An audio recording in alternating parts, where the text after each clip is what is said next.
There are nights when silence feels heavier than applause.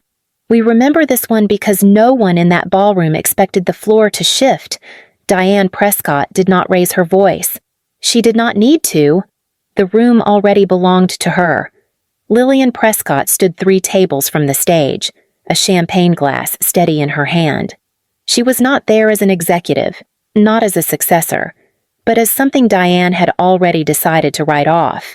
It mattered because Lillian had spent years building something no one in that room understood, and the person who dismissed her knew exactly what she was doing. This is where she begins. The microphone squealed for a second before my mother leaned closer and smiled at the crowd. Some daughters inherit strength, she said, scanning the room like it was a board meeting. Mine inherited hesitation. Lillian was never built to run this company. She lacks instinct, discipline, and, frankly, loyalty. She is not my successor. She is my largest misallocation of capital. A few people laughed too quickly. Blake did not hesitate. He clapped like she had just announced record earnings. My throat felt tight, but my hands were calm. I raised my glass toward her. Capital should always be reallocated efficiently. Mother. The room shifted. Not loudly, just enough. Blake leaned across the table. Don't make a scene. Lil, I'm not. Diane tilted her head. You don't have to leave. Just understand your place. My place. Yes. Outside of decisions you don't understand. There it was. Not anger. Ownership. I set the glass down before it slipped. You used my name for your decisions. I said quietly. You understand that. Right. Her smile tightened. Be careful. I've been careful for 6 years. We could feel the air thin in that moment. It was not shouting. It was recognition. Blake pushed back his chair. This isn't the time. It's the only time. I answered. Diane lowered her voice. You owe this family. I paid what I owed. With interest. For a second, something flickered in her expression. Not guilt. Calculation. I stepped away from the table. No one tried to stop me. The music started again like nothing had happened. Outside, the night air was cold. I checked my phone. A message from Nathaniel Crow waited. Judgment window ready when you are. I typed back. Initiate review of the senior secured note. Prepare the affidavit for filing under commercial division procedures. Then I paused. Reallocate the asset. I wrote. The drive into Manhattan felt longer than usual. I kept the radio off. Just traffic and the hum of the engine. By the time I reached Park Avenue, the anger had settled into something colder. Crown Meridian's lobby guard nodded when I walked in. No one here knew what had happened in Greenwich. That helped. Nathaniel was already in the conference room when I stepped inside. Jacket off. Sleeves rolled. A stack of documents spread neatly in front of him. You're certain, he said without greeting. I wouldn't have texted if I wasn't. He slid the credit file across the table. The senior secured note is clean. First lien on the warehouse property. Personal guarantee from Diane. Blake's name is nowhere on it. Of course it isn't. He glanced at me. Your fund will have to vote. They will. It's a distressed asset with covenant breaches. The debt service coverage ratio has been under threshold for 2 quarters. It's textbook. Nathaniel tapped the folder.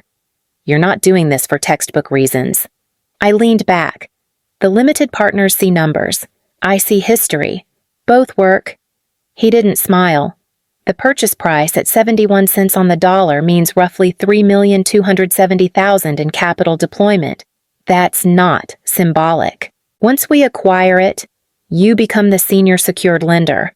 I know, and if they default, we enforce. He held my gaze for a second longer than usual. Enforcement means filing in New York Supreme Court. Commercial division. It will be public record.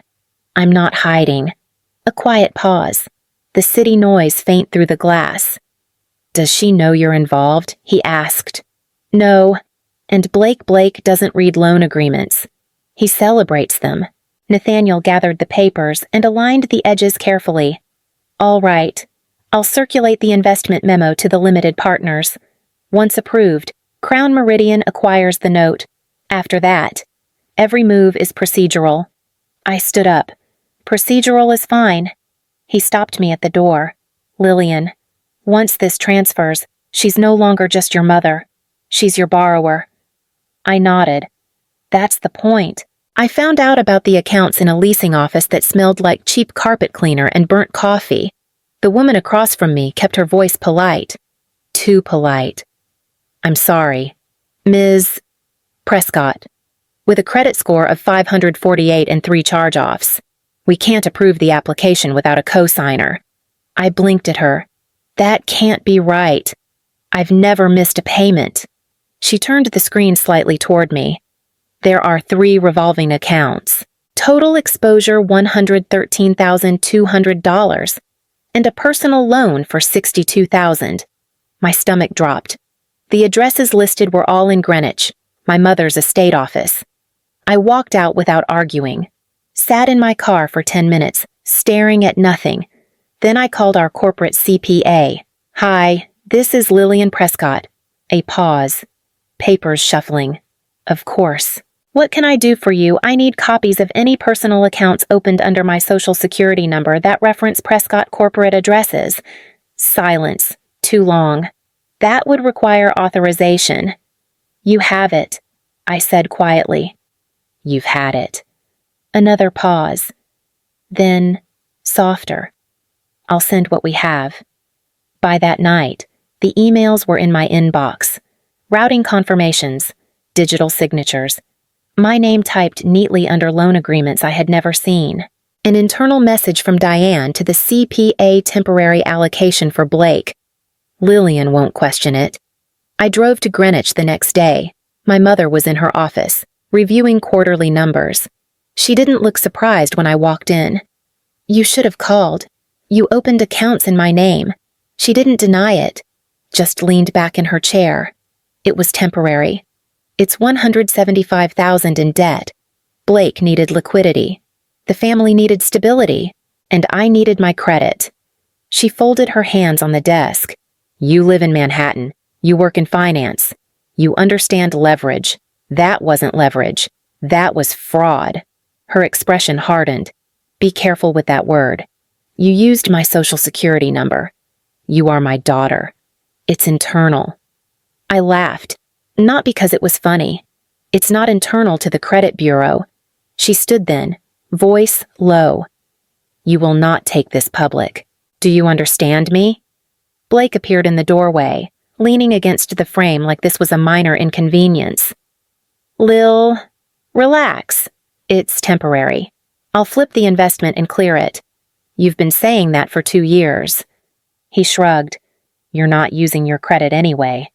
I looked at him for a long second, then back at her. I'm not reporting it. I told them. Not today. Relief flickered across her face. She mistook it for loyalty. But I'm taking control of the accounts. That part she didn't understand yet.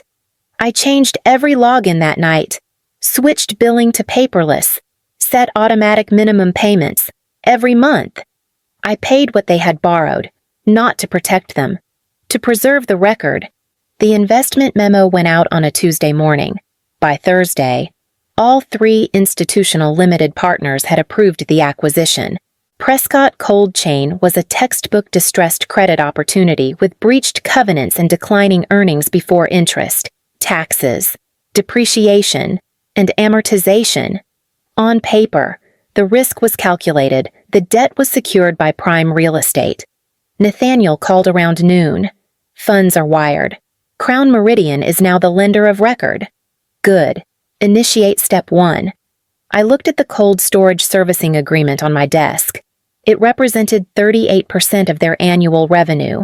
To kill it. I needed more than spite. I needed a material breach. Nathaniel, include the audit logs from last month. Their temperature sensors in the Northeast hub failed 3 times. That is a direct violation of our quality assurance clause. Under the performance protocol, we are terminating effective immediately. The notice went out before the market closed. By evening, Blake called.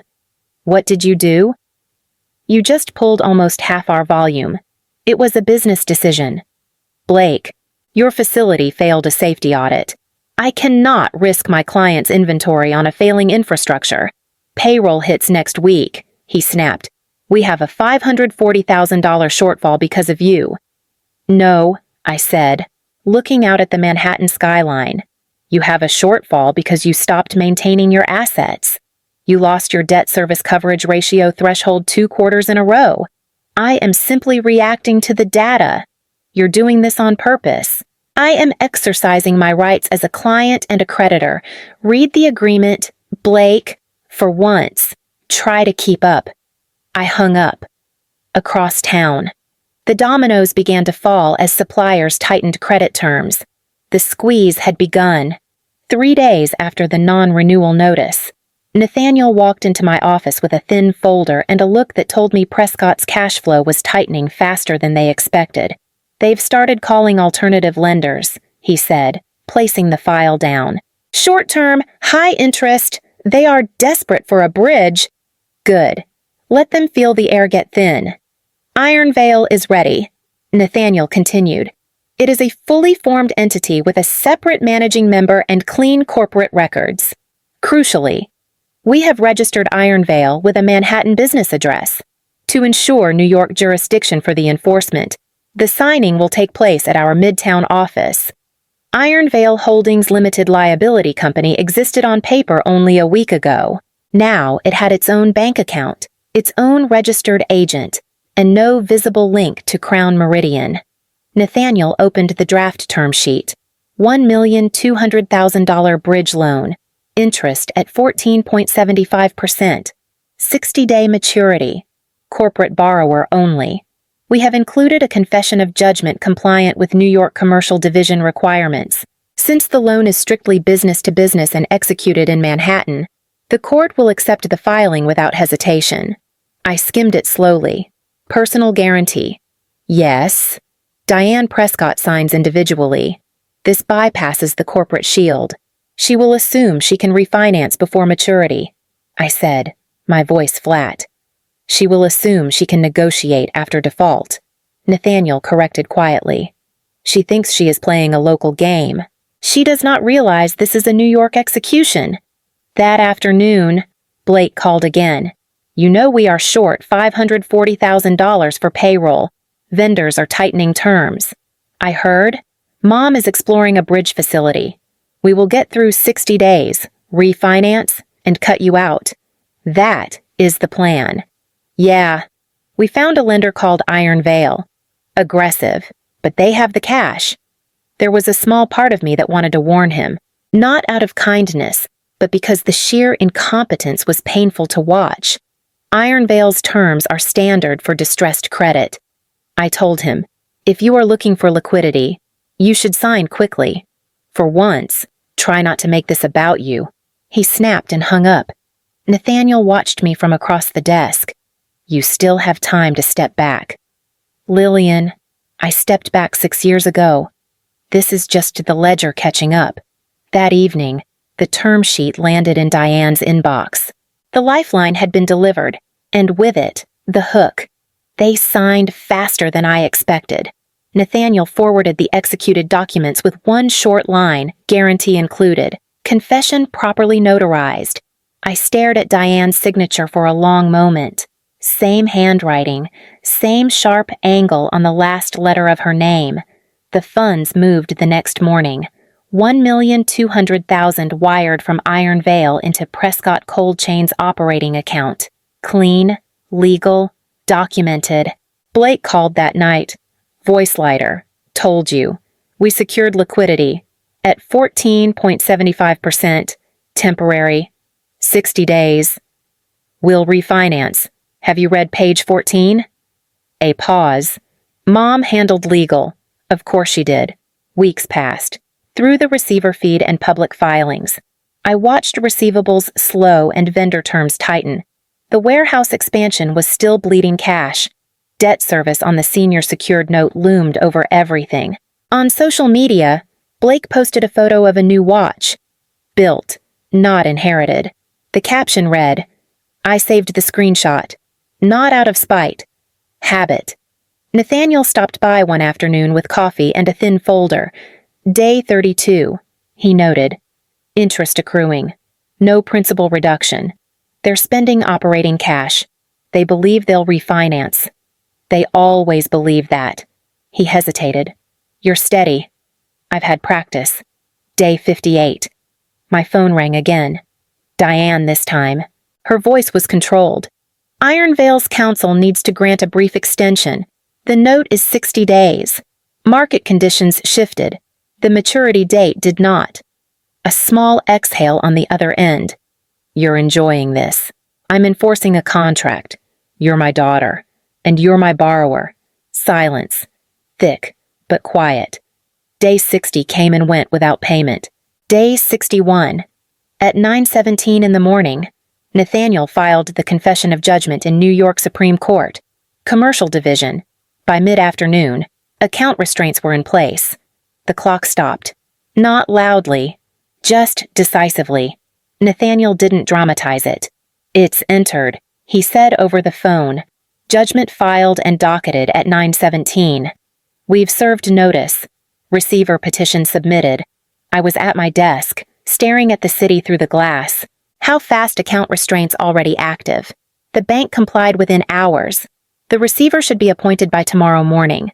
No raised voices, no courtroom scene, just filings, timestamps, signatures. I nodded even though he couldn't see me. And the estate lien recorded in Greenwich. It's public record now. I closed my eyes for a second. Public record. That was the part she'd hate most. An hour later, Blake called. He didn't bother with hello. They froze the accounts. Yes. We can't access payroll. You signed a confession of judgment. You set us up. You set yourselves up. He lowered his voice. Like someone might overhear him. Mom's coming to Manhattan. That's fine. She thinks she can negotiate. The documents don't include a negotiation clause. He let out a shaky breath. You're really going through with this. I already did.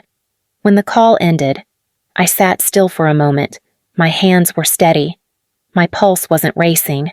It felt less like revenge and more like a switch being flipped. Procedural! That word again! By late afternoon, my assistant knocked lightly on the door. There's a Diane Prescott in the lobby. I stood. Send her up. My assistant led them in without fanfare, like this was any other meeting on a Thursday. Diane walked first, her posture commanding and her navy suit sharp enough to cut the air. Blake trailed behind her, his tie loose and his eyes bloodshot from a night spent staring at frozen bank balances. They both stopped when they saw me.